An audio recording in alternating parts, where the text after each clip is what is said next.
Feszült a hangulat a bevándorlási kvóták kérdéséről az Európai Unión belül, és a HIT párt álláspontját a kérdésben Funtner Edith, a HIT frakciójának és a Parlament Alkotmányjogi Bizottságának tagja ismerteti. Jó reggelt kívánok! Jó reggelt kívánok, üdvözlöm a hallgatókat! Nos, akkor kezdjük is a HIT álláspontjának az ismertetésével. Hát igen, a HIT álláspontja, ugye a párt álláspontja, ahogy már a bevezetőben is tetszett elmondani, én a HIT frakciójának vagyok a tagja, tehát nem a párt tagjaként. Szeretném ezt az álláspontot közzétenni, viszont természetesen teljes mértékben egyetértek ezzel az állásfoglalással, amiben ugye a párt kijelenti, hogy egyes európai országokkal szemben szolidárisnak kell lennünk, és Olaszország és Görögország helyzetében bizony segítenünk kellene majdnem 800 menekült befogadását illetően. Ugye itt különféle álláspontok vannak Szlovákiában, mert eléggé ellenséges a bevándorlási politika, hogyha lehet ezt mondani, Szlovákiában, de jelenleg nincs Európa szinten sem rendszer szintű megoldás a problémára is. Ugye le kell szögezni, hogy nincsenek egyszerű és gyors megoldások. A kérdés sajnos nagyon sokáig hanyagolva volt európai szinten is, és mára sajnos hatalmas méreteket öltött.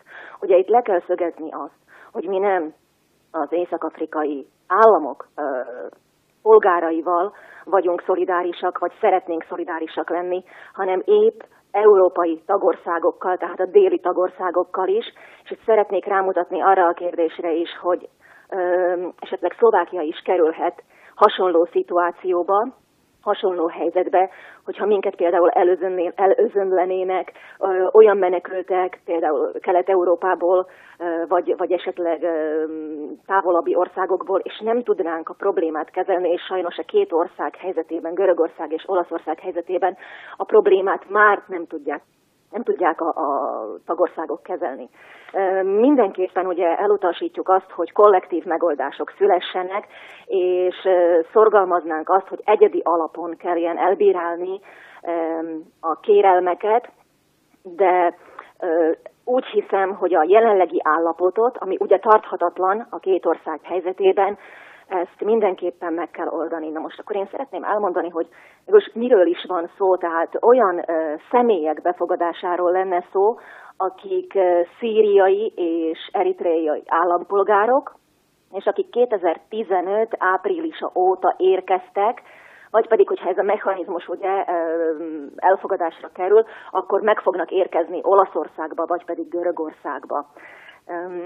Én úgy gondolom, hogy ebben az esetben a hangsúlyt tényleg arra kellene fektetni, hogy egyedi alapon lehessen elbírálni a menekültjogi státusz odaadását ezeknek a személyeknek, de ugye rá kell mutatni arra is, hogy az európai határokat jobban kell védeni, és jobban oda kellene figyelni talán az irányelvek betartására is, ami ugye azt mondja, hogy azok a személyek, akik illegálisan lépik át a határokat és kerülnek az Európai Unióba, azokat ugye vissza kellene toloncolni azokba az országokba, ahonnét érkeznek, tehát elejét kellene venni az érkezésüknek, mivel a bevándorlásnak nagyon sok a hátulütője.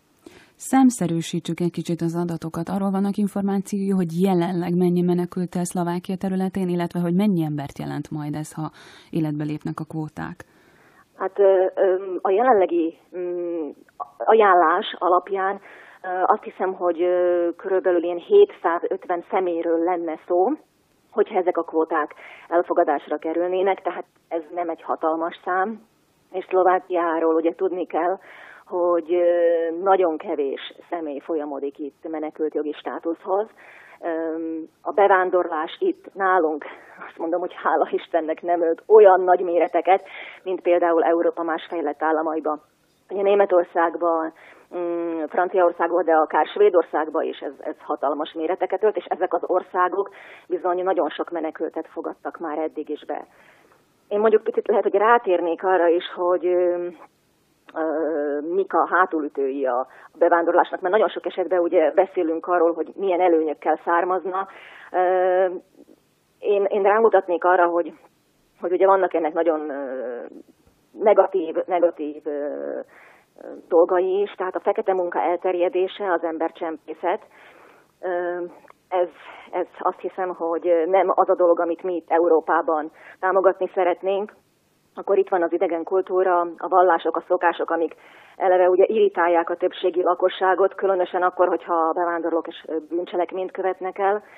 És az idegen szokások és a kultúrák nyomán nagyon felhígulhat az identitás érzet is, és csökken az emberek biztonság érzete a konfliktusok miatt. Akkor nagyon erőteljesen megjelenhet ugye a konkurencia a munkaerőpiacon, és én azt hiszem, hogy gyengülhet az európai állampolgárok nemzeti identitása is. Ugye minden nemzetnek megvan a maga történelme, szokása, hagyományai, és ezeket nagyon nehéz összeegyeztetni a bevándorlók megszokott életvitelével, amit a volt hazájukban folytattak. Nos, azt hiszem, hogy megnéztük mindkét oldalt, de mégis mit láthat rólunk, tehát a Szlovákia elutasító hozzáállásáról, hogy milyen képet mutathatunk így magunkról? Hát nem csak Szlovákia áll így hozzá a problémák kezeléséhez, nagyon hasonló az álláspontja Lengyelországnak is, és Magyarországnak is, tehát ebben nem vagyunk egyedül, viszont vannak államok, amik szintén kritizálják a kvóták bevezetését, és ezek közé tartozik Németország és Franciaország is. Ugye ők egészen más okokból, ők ugyanis rámutattak arra, hogy ők már az évek folyamán rengeteg embernek, tehát menedékért folyamodó személynek nyújtottak segítséget, és hogy ezeknél az irányelveknél, kvótáknál ugye nem volt, ezeket nem vették figyelembe.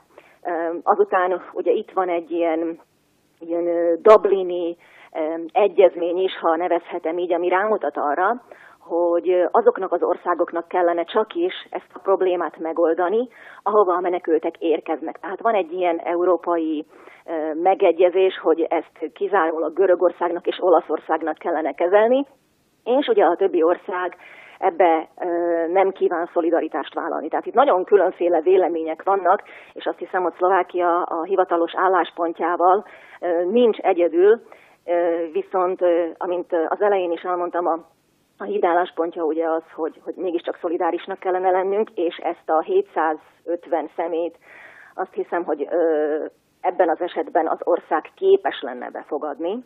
Viszont leszögezném ténylegesen azt, hogy ez egy egyedi megoldás kell, hogy legyen. Ugye 2005-ben Spanyolország, ha jól emlékszem, akkor már tett egy ilyen úgynevezett generális pardont, amikor körülbelül 750 000 illegális bevándorlónak adott legális státuszt, tehát megengedte nekik a letelepedést, és hogy legálisan tartózkodjanak az országba, de azt hiszem, hogy nem ez az az irány, amit az Európai Unió országai szeretnének követni, és azt hiszem, hogy nem is ez a jó megoldás.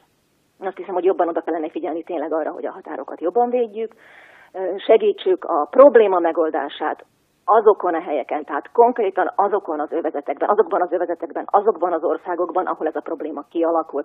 Tehát Észak-Afrika országaiban, hogy a gazdaság egy picit megerősödjön, és ezek a személyek ugye ne induljanak el, mondjuk így, hogy modern népvándorlásként, és ne özönlenjék el Európát. Ha jók az értesüléseim, akkor ezek a kvóták 2 évre szólnak, tehát akkor 2 év után újabb 750 embert kell majd Szlovákiának befogadnia?